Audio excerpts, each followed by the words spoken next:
What is going on? Straight Talk Faithful, your host, your boy, George Mackay, back in studio today, pre-recorded, and I got a good one, all the way from Richmond, Maryland. Please welcome Maxx Morrison. How are you, sir? Hey, what's going on, George? You know what? We're about to get into some conversations, talk a lot about you today, which I'm sure is probably one of your favorite subjects. You picked a good day for it. There you go. We're going to talk about you and your career and just wrestling. And we're going to leave all the other stuff that's going on in the world to the back burner. We may touch on a couple things about how life is without wrestling right now and how anxious you are to probably step back into the ring, as I am anxious to get back to any independent show that I can get my hands on where I'm from in Canada. So first things first, let's talk about you. Let's talk about your love for the business, your love for the sport, why you became a pro wrestler. This is kind of one of my first standard questions. I call it the defining moment. It's when you fell in love with this business that we're going to be talking about today.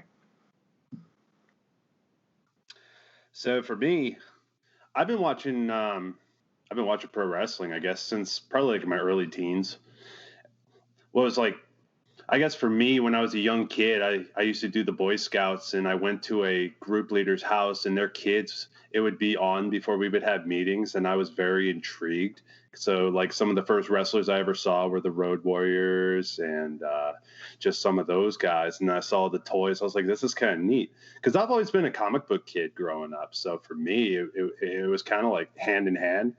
So as I got older, I started kind of veering away from the comics. Still love them, but I got into pro wrestling. And then I guess I think it was like SummerSlam 96 was the first one that my family ever ordered. It was Vader versus Shawn Michaels, Boiler Room Brawl, all that stuff. And I just fell even more madly in love because I was like, man, this is so cool. So ever since then, it's like I started falling down the rabbit hole at that point because then me and my friends, we'd be playing in the yard, doing moves on each other. And God forbid, then one day I got on it's really funny how far wrestling goes with people because it was in middle school when the NWO and DX and all that stuff was going on, and me and my friends, we were hype on that. And then once I got into high school, I met a kid on my bus. He goes, hey, have you ever heard of independent wrestling? You ever heard of FMW? And my ears perked up because that's when I learned about guys like Christopher Daniels and Hayabusa. And I was an ECW guy already. I remember my first pay-per-view I'd seen from them that I just completely was enamored was Heatwave 97, I think it was. And I fell in love instantly because I loved all the blood and guts, the violence, and it was more my speed. And then I started watching like the FMWs. I started learning about independent wrestling. I started watching the stuff out in California, like the XPW and things of that. And it just fell further and further and further down the rabbit hole. Well, as far as me, I spent a number of years in the music business. I spent probably about 15 years as an active performer. And I guess it was until I turned 30, I got my college degree, and then 3 months later, I met a guy at a flea market of all places, and he goes, hey, I run a wrestling school. How would you ever like to become a pro wrestler? At a flea market? That's insane. Oh, it was funny. It was like at a flea market. Yeah, of all places. But the wild part was the invitation I had even to the flea market in the first place was a guy I used to work with at I used to work in an adult toy store, and the guy was my boss. Well, his dad apparently sold wrestling memorabilia, and I met him, and he introduced me to some guys, and he was like, well, dude, if this is something you've like always wanted to do, come on out and try it out. So of course, that's like, I couldn't say no. So I went out and I tried a couple days and took all my bumps and started like, that's when I knew, oh my God, it wasn't anything, because I was already beginning to get disenfranchised with the music business, and I was just so over it and very tired with a lot of things with it. But then once I started getting in there and finding that there was camaraderie within wrestling, my training camp, and all this other stuff, I was like, man, I can only imagine what this could be like a few years from now. So I was like, dude, I am all in. And that's when I went off to the races, man. That's crazy. And if I've done my research correct, but we all know how the internet doesn't say everything 100%. I believe your trainer was Damian Wayne. Am I right about that? Yeah, he was one of my trainers. I initially started at a school in Virginia Beach, Virginia. That's where I'm originally from. I started at Southside Pro Wrestling under Mark Anthony and Marty Reed. One of my other trainers that helped me out is JJ Blake from Booker T's school over at Reality Wrestling in Houston, Texas. He had helped me out quite a bit. Well, there was a thing probably about in my first year where the school got sold, and then we got picked up by a gym in Yorktown, Virginia. And when Marty Reed couldn't do it anymore, Damian Wayne picked it up. And Damian's got one of the best pedigrees out here in the Mid-Atlantic. Damian is a legend amongst our area. It's him among like guys like Preston Quinn, the Pain Train, Dirty Money, Sean Denny, the Geordie Bulldog. You got Platinum Icon Phil Brown, and then there's the Mid-Atlantic badass Damian Wayne. He's a two-time Continental NWA champion. He's a former NWA champion. He's been to all the big leagues. He's done it all. Traveled the world. He was when he had got his hands on me, he was the AIWF heavyweight champion, and he had been to Puerto Rico and a bunch of other places and held that belt for like a year and put that thing on the map. So when he took over, I got excited, and I knew I was in really good hands. Well, it seems to be the case because, like I said, I've watched a few of your matches, and one that I was actually intrigued by was a match that happened, I believe, just a couple months ago in February. It was Man-Child versus you in a playpen match. Am I correct about that? That is correct. So that one, I mean, talk to me about a playpen match because down here I've never seen something like that. And now, from what I saw of the footage, it's a steel cage, but inside there's like a little box, like a toy chest, and inside the toy chest seems to be all kinds of insanity that you can use to hurt one another. So to be able to talk about a playpen match, I have to give you the whole backstory on how that even came to be. Okay, let's do that. So Eclipse Wrestling out in Altoona, Pennsylvania, I'm right now I'm their legacy champion. It's like your mid-card champion. And I've been there about a year, and I've been going up the ranks. I've been taking people out. I've been doing all these things. I have a manager. Well, there's this group down there called the Freak Show with this punk named Freaky Doyle who's running this sideshow of carnival freaks, and one of them just happens to be this behemoth named Man-Child. He's a monster, but he's in a monster's body, but he's got the brain and aptitude of a young child. But he is strong, and he is vicious, and he is not somebody I took lightly at all. So they saw something in me and decided to start poking the hornet's nest, and they went ahead and they went out of their way and they attacked and abducted my manager. My manager at Eclipse is Otis P. Hellenbach. They took him out, and I had to drive all the way to Kentucky from Virginia on a Tuesday night after I got off work. I got a call from a hospital. I had to go out there and see him, and then I was just angry. So they spent about 2 months just poking and poking and poking until we had a match, and it was my title for my manager. I beat Man-Child fair and square, middle of the ring. I got Otis back, and they took my championship. They stole it from me. It's like I didn't know what to do at that point, but you know what? About a month later, I gave them a taste of their own medicine because they went and tried to have a match with Jordan Evans, and out of the crowd was I in a mask, and I beat the ever-loving crap out of Man-Child. And that's when we set up the playpen match. Well, the playpen is not your average cage match. It's kind of a vicious thing of their own design where it's a cage match, but there's a box of toys. So you have this box of toys, and it could be anything. There was all kinds of sorts of things in there. There was baseball bats. There was boxes of Legos. There was a piñata full of Legos. There was My Little Ponies. There was all kinds of Ninja Turtles because you got to think, Man-Child doesn't think like a man. That's a young kid. That was his playpen. So he filled it up with what he could, and then we filled it up with whatever the fans brought. And the fans brought all. Do you remember? Do you remember those little like platform toys that had like the little iron swivel where you could take the beads and it would Yes, just yes, yes. intersect Yeah. that looked like a roller coaster almost? Yeah. Yeah. Well, he took that and raked it on my face.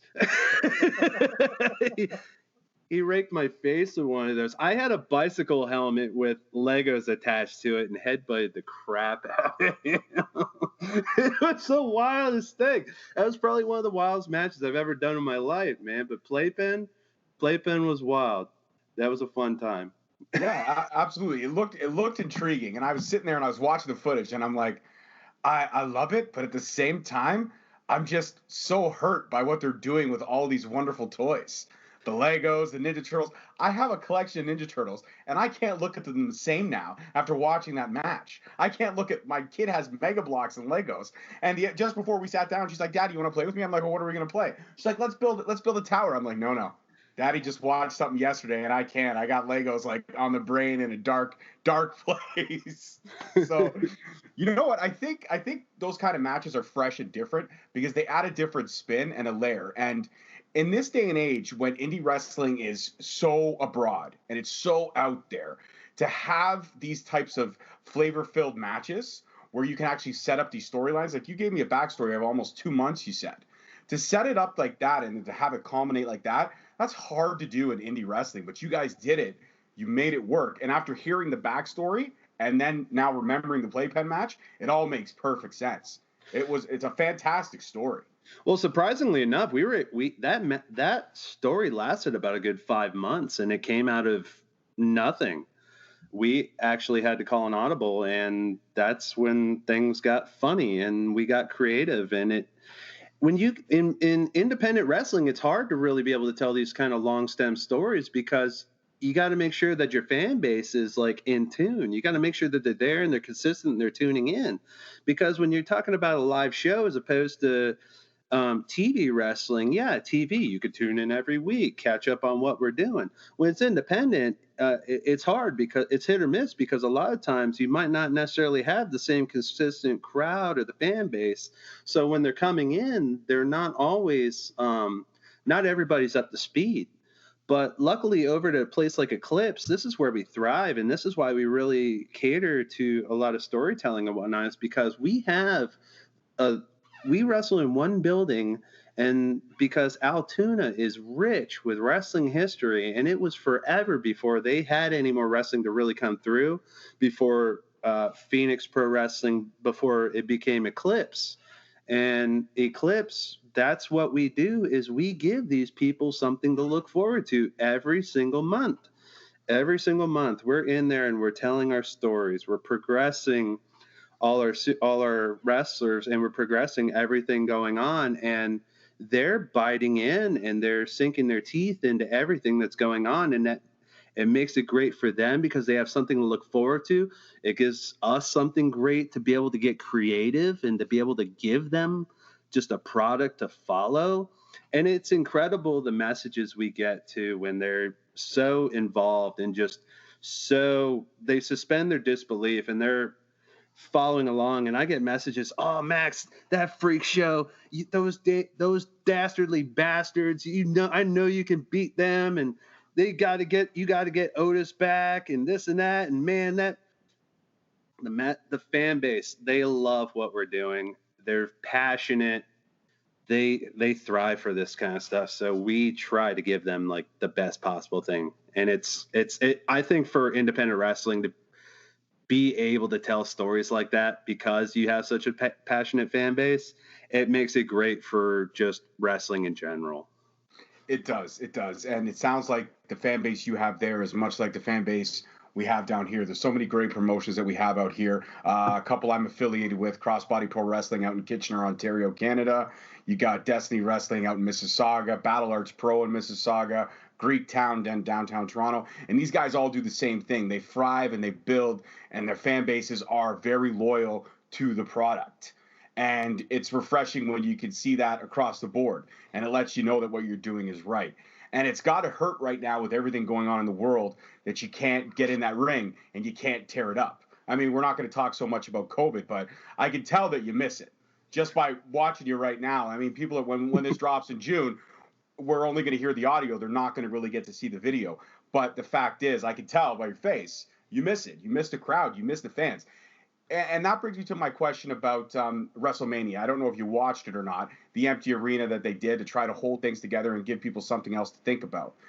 Do you think it's harder to wrestle in front of, I mean, you probably wrestled in front of crowds of 5 people and 150 to 200 people, maybe even more. And then you probably wrestle in front of no crowds at all. Do you think there's a different, I mean, there's obviously a different adrenaline when the crowd's not there. But when the crowd is there, is that what you miss the most about wrestling right now? Is the crowd reactions, getting that hype, that extra little boost of adrenaline when you need it? I know for me, when it comes to wrestling, I'm selfish, and I'll be the first to admit it. I'm very selfish because this is my outlet. I'm one of those people that I have a lot of things I do, man. I have a lot of things, but this is the one that I love the most. Just to be able to go out and entertain. It's in my blood. So I guess to answer your question, yeah, it's hard to wrestle in front of a smaller crowd or no crowd. But at the same time, it's all a matter of perspective, how you look at it. Because you got to think about what these companies are doing right now, because it's almost like, I think the closest one right now would be NWA kind of picked up on it before the bigger leagues were like forced to have to do the no fans matches, because you're in such an intimate setting. It takes away the adrenaline in a sense to where you have to refocus it to a different kind of performance, like where you're going in and you're working off the crowd and you're listening and you're feeling and you're trying to pop the crowd and do all that. In a sense, I'm going to say this too. I did watch WrestleMania, and some of the things I really enjoyed about watching like the empty arena matches, like the triple threat ladder match, for example, I could hear the narrative that these guys were building between each other in the middle of the match, the smack they were talking to each other as they were going. The thing I really enjoy about these empty arena matches is it's forcing the workers to work. They're working their characters. They're working their stories. They're actually forced to have to develop these stories a lot more than they do when you have a full crowd and you're working on instinct. No, you're actually having to focus and build your narrative, because a lot of times we're feeding off the crowd. If any good wrestler can, work and feed off the crowd, listen to the crowd, that's how we dictate what we do. If you don't have that, some people get a little funky on it. But the beauty of it is what these guys are doing now is it's causing them to almost channel theater a lot more, because now they're talking to each other, they're expressing to each other, because they're not so much performing to the crowd in the arena, but they're performing to the television audience. So they're having to do theater, which is really neat to me. I think that's pretty incredible. I got all the respect in the world for these cats that are doing it right now. What did you think about the cinematic matches, like the Boneyard match, the Firefly Funhouse match? Do you think as things progress more and when the world gets back to normal, because it will get back to whatever the new normal might be, do you think that cinematic matches will be more of the norm in the future, even once we get past all this? I think it will. I really enjoyed it. I really enjoyed the Boneyard match, and I really enjoyed the Funhouse. But at the same time, I really enjoyed all the deletion matches that Matt Hardy was doing like years before this. Yes. Because I mean, I believe it's fair to say that he was the granddaddy of doing cinematic matches. But at the same time, you also got to think back to, what was it? I think it was WrestleMania when Roddy Piper and Goldust were doing the backyard brawl, the backlot brawl. Yeah, one of my favorite WrestleMania matches of all time. Oh, one of mine too, because they had taped that prior. That was a cinematic match. It just wasn't as pretty as what we have today, but that was kind of like, I won't say it was the beginning because I don't know who did it first, but it was one of the pioneers of doing that sort of thing, like staging it up and then presenting it and then taking care of it. Because you realize they wore their clothes they wore those same clothes, like they had them in a bag, and then the day of WrestleMania, they played the video, and then they went to the audience all done up and finished it out. And Goldust walking out in women's lingerie that still haunts my dreams today. His baby bear, stone cold white ass. and nobody knew it until later, but Roddy had a broken hand. Roddy had a broken hand from all that stuff, and they had to take his cast off to be able to finish the fight. What a huge continuity error, right? You can't go start off in a backyard brawl with no cast, and all of a sudden you show up. What happened? You stop at the hospital on the way and get it all taped up, or what? You know what I mean? They probably could have found a way to play it off, but you're right. They had to take it off in order to make it more fluid. But I think you're right about that. I think that was one of the first ones, and WCW did something, I want to say, I think it was 98, 99, where it was Vampiro and Sting in a graveyard. Oh, that was another cinematic match that I remember as well. Wasn't as crisp, and mind you, Sting was heavy on drugs at that time, and Vampiro was near the end of his career. But hey, it worked for what they were trying to do with that storyline. But I would like to see more cinematic matches. I mean, now they're HD, they're more cleaned up, 4K and what have you, and they can definitely make things a lot more prettier. I just don't want to see it be overkilled. That's the one thing I'm worried about, oversaturation. I think done in the right setting, it's going to be like a benefit to the business, because especially for a lot of these veteran casts that they can't really let's go ahead and just say for The Undertaker, he's been around 20 some odd years. He comes back every year. He wrestles like once a year, and we've seen him at his best and we've seen him at his worst. I think in this, it allowed us to see Undertaker at part of his best, because it wasn't that he had to go for 30 minutes. It was that we're going to focus on the lore and the story and the character of the Undertaker and do some things that you necessarily can't do in a wrestling match to get the story over because of the rich history this guy has. So let's go ahead and play on that, because we have almost 30 years of just lore. So let's go ahead and get it all in this match and tell it that way. I think it's like the ultimate benefit of doing it cinematically this way was the fact that they could get over all of Undertaker's incarnations through there, and they could do all the supernatural and spooky stuff and get it over believably. And I think that's what's also going to help later on when you get like a bunch, like any other veteran that comes in like I was reading something where they were talking about, I read the dirt sheets, by the way. My hand is up. Yes, I read them. Anyway, I'll tell myself, I don't care. So I was reading something where there was a possibility of Sting versus Undertaker actually happening.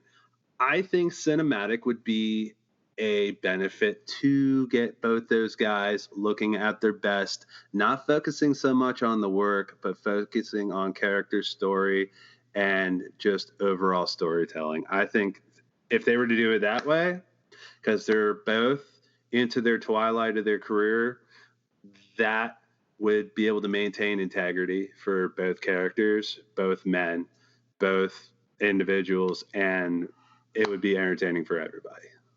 Oh, I 100% agree with you. Like I said, I'm a Sting fan. I'm a Triple H fan as well. I was a Triple H fan from when he was terrorizing Hunter Hearst Helmsley. I've been there through it all. But yeah, I think you're right, especially in the twilight of their career, done cinematically, both would look strong, both would look great, and whoever lost, whoever won wouldn't matter, because they both would go out on a high note. And I mean, that's a dream match that wrestling fans have been dreaming about for years.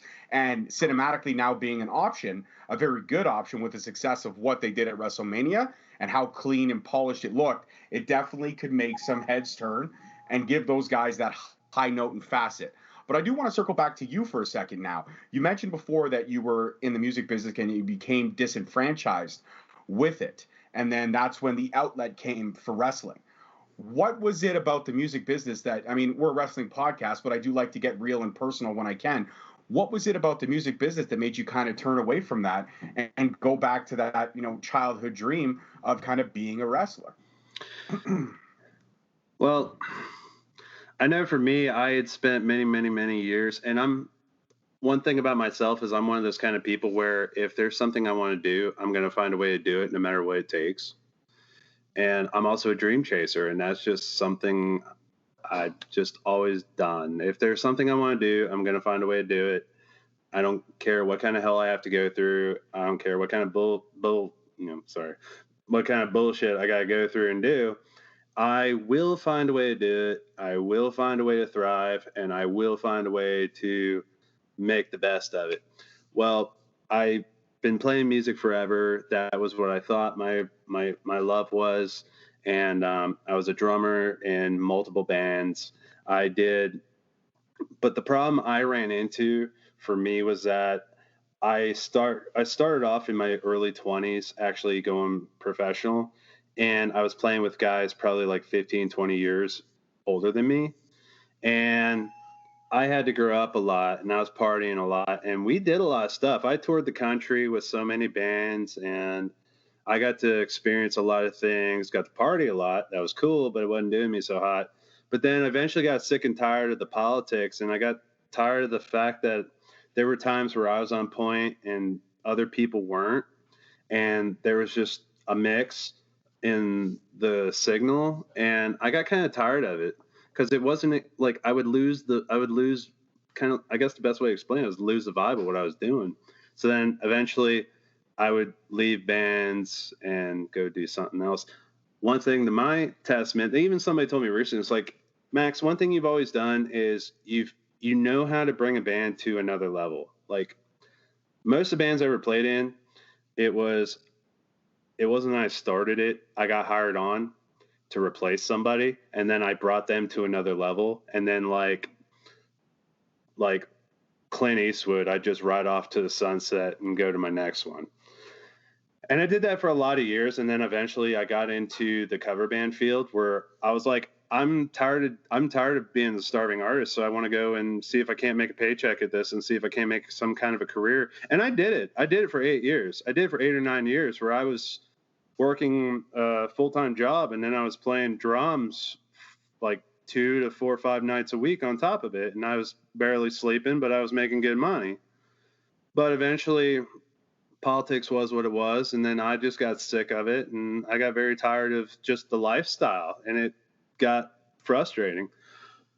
So, and I kept doing it even through college, and I got to the point where I became a session player, which was kind of brilliant for me because I realized I'm an engineer at heart. I'm actually an engineer in my trade. So you can put me in a position where, hey, come in, do this. Here's a list of songs, just show up. And that's what I would do because I'm one of those people. It's crazy. I don't even have to touch my drum kit. Give me a list of songs. I'll learn it. I've got a good ear. I'll come in, nail it, get me paid, get out the door. I'm job squad 100%, dude. So I did that for a bunch of years, and then I traveled, did some gimmick stuff for a couple of years. And then once I found that wrestling was my thing, while I was still in my early stages of wrestling, I was wrestling. I was kind of torn because I was wrestling, I was working a day job, and I was doing band gigs still. So I was like 3 different people. It was kind of weird. And you probably had no sleep at all. It tried. I tried. Hey, that's what Red Bull and 5-hour energies are for, right? You just keep chugging along, man. Keep chugging along. Let's just say me and Jack Daniels are very good friends.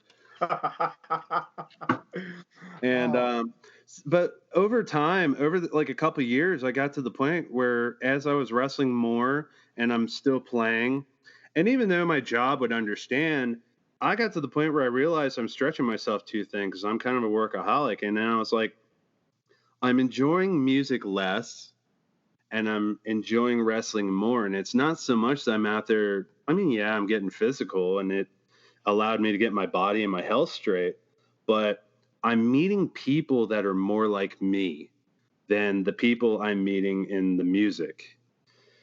I feel like I was feeling more fulfilled in wrestling because you play enough gigs where people don't give a shit. You start to ask yourself, why am I even doing this? You kind of become a puppet. It's like I walk in, all right, pay me and leave. It's like I'm clocking in and clocking out. What's the fun in that? But when I was in wrestling, I could totally be the me I want to be and meet the people I really enjoy seeing, the me that I truly am and become. And then when I get a little crazy and things, they really bite into it, and it gets a little nuts, if you know what I mean. And that is just, I can sink my teeth into it and just, God, it's just so good.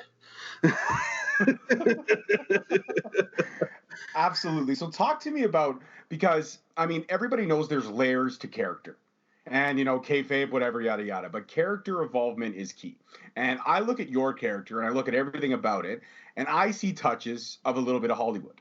I see the comic book aspect into it in the promos that you cut. One of my favorite promos that you cut is the one you cut on Damian Wayne when you guys had your feud.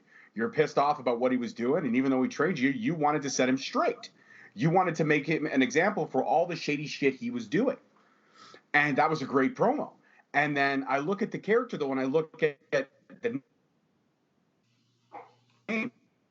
He messaged Facebook and setting this up. Mad Max. Right off the bat, exactly where I'm going. I'm thinking Thunderdome. I'm thinking all kinds. Now, that may be way off kilter, but as I did my research, I noticed there was other layers. But talk to me about the evolution, the character of Mad Max. Was this the way it was right out the gate? Or where did you have to go to get to where you are now? So I guess to be able to talk about Mad Max, I have to start at the beginning. So, as I said, I've always been a music guy. So I became Max in 10th grade. That's something not everybody knows. It's not a story that I really tell but too much, but I was in the marching band in my high school. And I've always been I've been a metal kid since I could, whatever. I grew my hair out. I was doing stuff. I have ADD energy, just crazy. So we're out there performing my sophomore year, and I'm smashing this drum during this one part, and I'm swinging my hair, and that's when everybody kind of lost it. And they were like, dude, from now on, you're Maximus because you max everything out. You're like a level 11.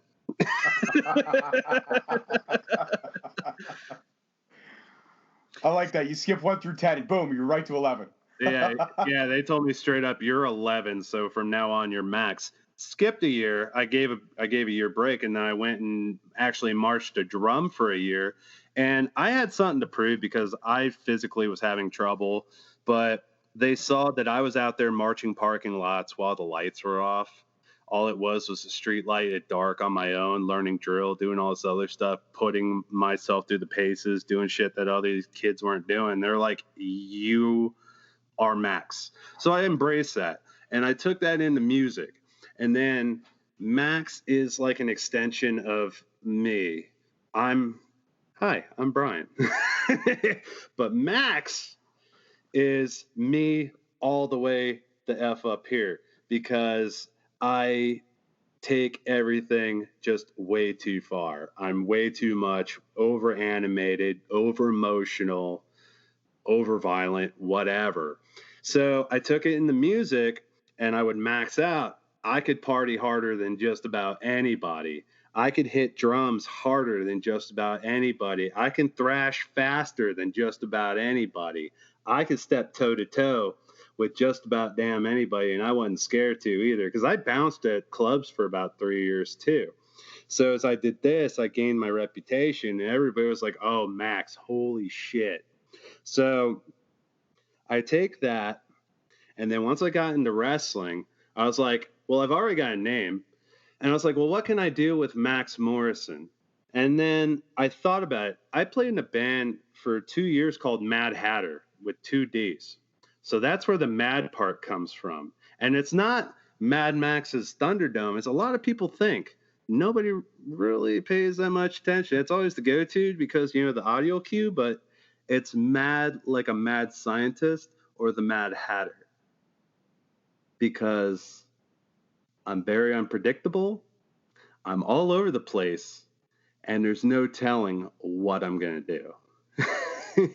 There's no telling what emotion you're going to get. There's no telling what action you're going to get. There's no telling what guy you're going to get, because for all you know, I can flip a switch and just murder you in your sleep.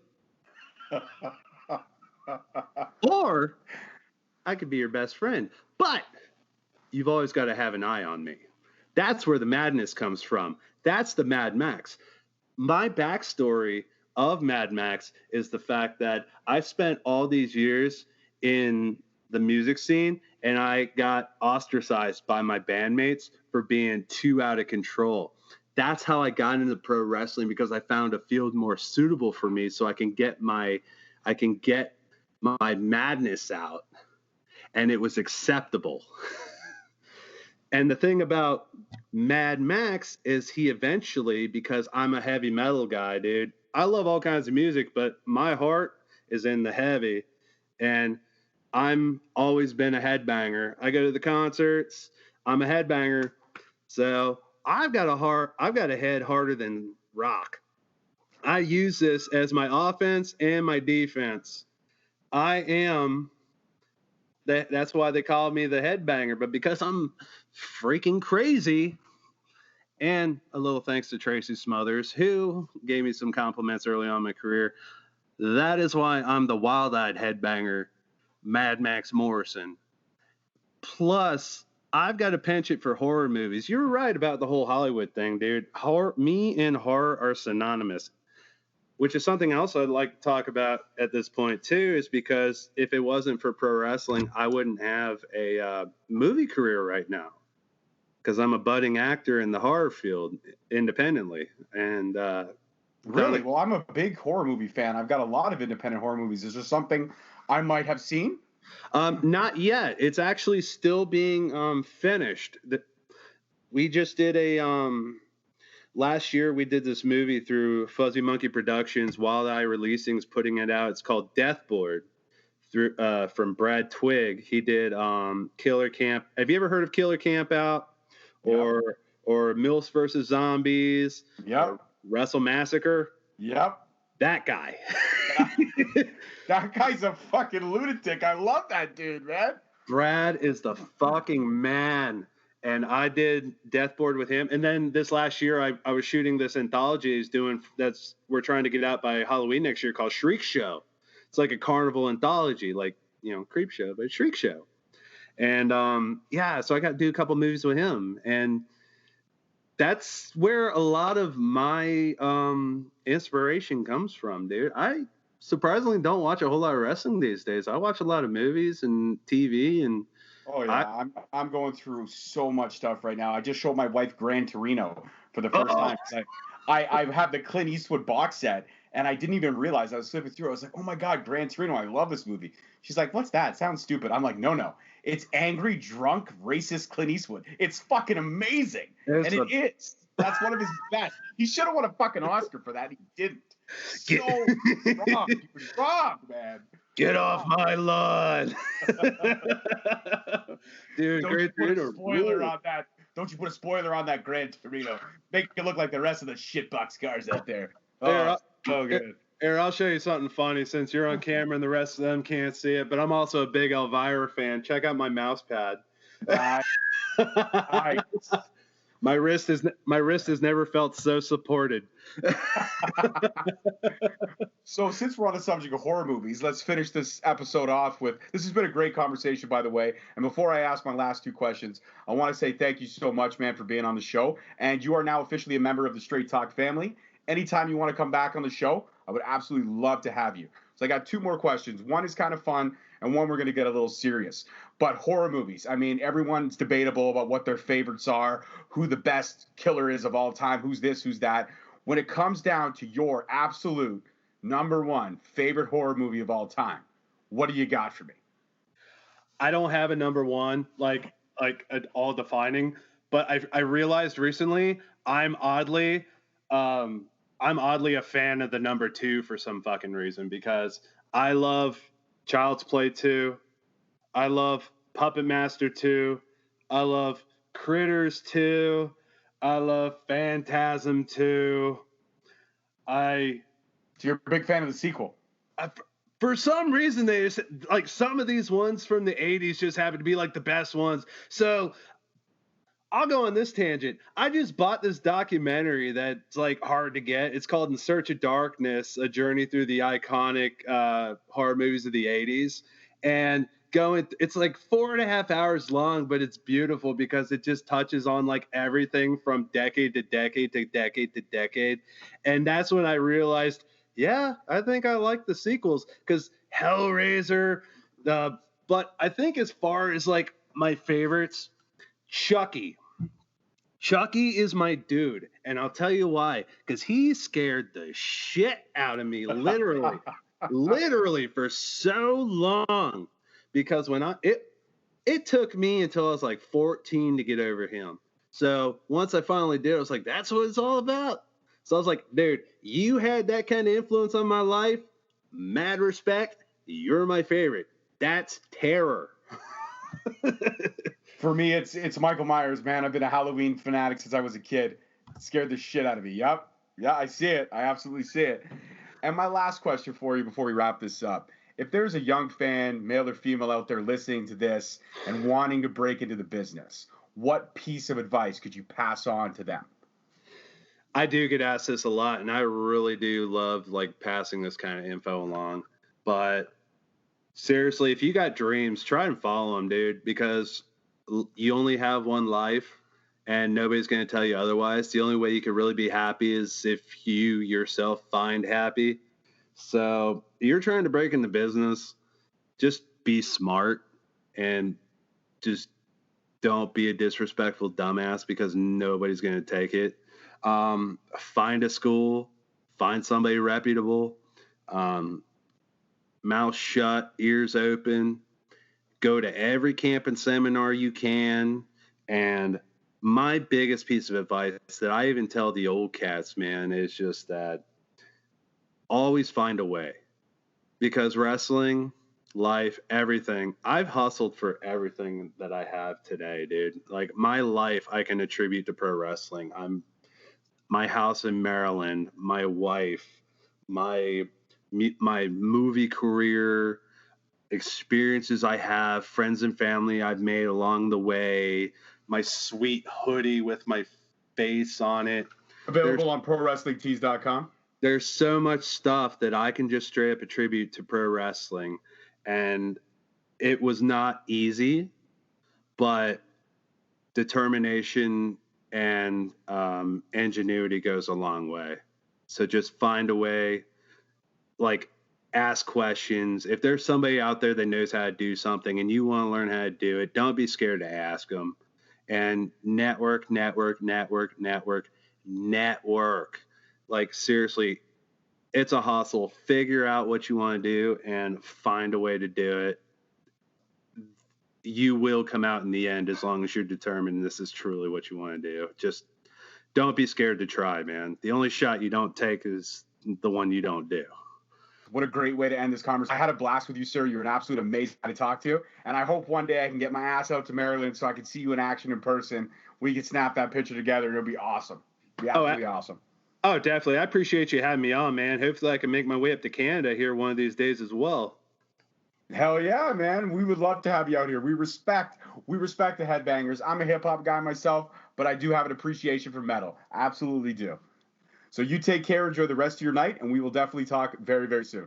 All right. Thank you, George. Peace out, man. Thank you for listening. Tune in next week for another episode on Spreaker, Stitcher, Spotify, iTunes, Google Play, and iHeartRadio. Also follow us on Facebook at Straight Talk Wrestling, on Instagram at Straight Talk Wrestling, and on Twitter at _Straight Talk. And for all our merchandise, you can search us on ProWrestlingTees.com.